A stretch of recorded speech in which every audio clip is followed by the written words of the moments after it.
पपीता, फरिश्तों का फल, भारत में बहुत पसंद किया जाता है। इसका मीठा स्वाद और चटकीला रंग हमारी थाली में रौनक लाता है और खाने में मज़ा दोगुना कर देता है। पपीता उगाना बस एक फल उगाना नहीं है, ये तो जीवन को पोषित करने और कुदरत की सौगात को अपनाने जैसा है। भारत के दिल में, जहाँ धूप धरती को चूमती है, पपीता फलता फूलता है और हर निवाले में सूरज की मिठास घोलता है।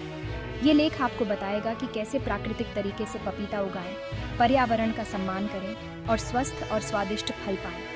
आइए हमारे साथ जैविक पपीता की खेती की दुनिया में कदम रखें। एक ऐसा सफर जो आपके अपने उगाए हुए भोजन की संतुष्टि से भर देगा और एक हरे भरे ग्रह के लिए आपका योगदान होगा। आइए इस फायदेमंद सफर पर एक साथ निकलते हैं। ऑर्गेनिक पपीता की खेती का मतलब है कुदरत के साथ मिलकर काम करना, न कि उसके खिलाफ। इसका मतलब है हानिकारक केमिकल्स को ना कहना और ऐसे प्राकृतिक तरीकों को अपनाना जो हमारे और हमारे ग्रह के लिए सुरक्षित हो। ऑर्गेनिक क्यों चुने?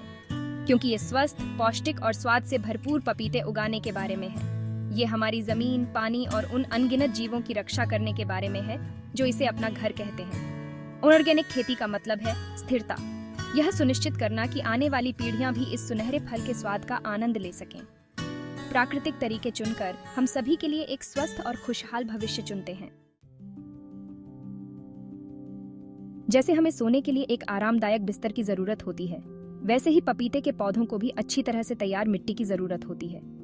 पहला कदम है अपने बगीचे में एक धूप वाली जगह चुनना। पपीते को धूप बहुत पसंद होती है। इसके बाद फावड़े से मिट्टी को ढीला करें, जिससे जड़ें आसानी से सांस ले सकें और बढ़ सकें। मिट्टी में कंपोस्ट या अच्छी तरह से सड़ी हुई गोबर की खाद मिलाएं। ये प्राकृतिक खाद पौधे के स्वस्थ विकास के लिए आवश्यक पोषक तत्व प्रदान करता है।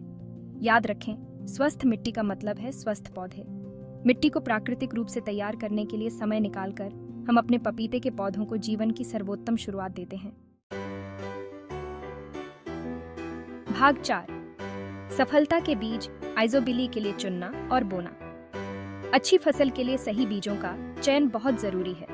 स्वस्थ, रोग मुक्त पपीते के फल से बीज चुनें। आप इन्हें विश्वसनीय नर्सरी या कृषि भंडारों से प्राप्त कर सकते हैं। एक बार जब आपके पास आपके बीज हो जाएं, तो उन्हें बोने का समय आ गया है। तैयार मिट्टी में लगभग 1 इंच गहराई में बीज बोएं। प्रत्येक बीज के बीच कुछ जगह छोड़ दें। उन्हें धीरे से पानी दें, यह सुनिश्चित करते हुए कि मिट्टी नम हो लेकिन जल भराव न हो। कुछ हफ्तों के भीतर आप मिट्टी से छोटे छोटे अंकुर निकलते हुए देखेंगे, जो आकाश की ओर बढ़ रहे होंगे। हर अंकुर आने वाले स्वादिष्ट पपीते के वादे का प्रतीक है।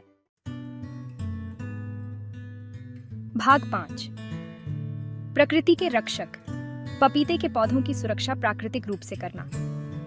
जैसे हम अपने प्रियजनों की रक्षा करते हैं, वैसे ही हमें अपने पपीते के पौधों को पेस्टों और बीमारियों से बचाने की जरूरत है। लेकिन हानिकारक रसायनों की जगह आइए प्रकृति के बचाव का इस्तेमाल करें। नीम का तेल, एक प्राकृतिक पेस्टनाशक, पौधों पर छिड़काव करके पेस्टों को दूर रखा जा सकता है। पानी और गौमूत्र का मिश्रण भी एक प्राकृतिक कीट निवारक का काम करता है। बीमारी या कीट संक्रमण के किसी भी लक्षण के लिए अपने पौधों का नियमित रूप से निरीक्षण करें। व्यापक समस्याओं को रोकने के लिए शुरुआती पहचान महत्वपूर्ण है। याद रखें, एक स्वस्थ पारिस्थितिकी तंत्र स्वाभाविक रूप से पेस्टों और बीमारियों को नियंत्रण में रखता है। भाग 6, पुरस्कार प्राप्त करना, स्वास्थ्य और स्थिरता की कटाई। महीनों की देखभाल के बाद खुशी का पल आता है, अपने खुद के ऑर्गेनिक पपीते की कटाई। फल तैयार हो जाते हैं जब उनकी त्वचा हरे से पीले रंग में बदल जाती है। गर्व और उपलब्धि की भावना महसूस करते हुए उन्हें पौधे से धीरे से तोड़ें। प्राकृतिक रूप से उगाए गए पपीते का स्वाद बेजोड़ होता है। ये मीठा, रसदार और स्वाद से भरपूर होता है। लेकिन जैविक खेती का प्रतिफल स्वाद से कहीं बढ़कर है। आपने एक स्वस्थ ग्रह में योगदान दिया है, जैव विविधता की रक्षा की है और अपने भोजन को उगाने की संतुष्टि का आनंद लिया है। जैसे ही आप अपने ऑर्गेनिक पपीते के हर निवाले का स्वाद लेते हैं, याद रखें कि आपने एक बदलाव लाया है।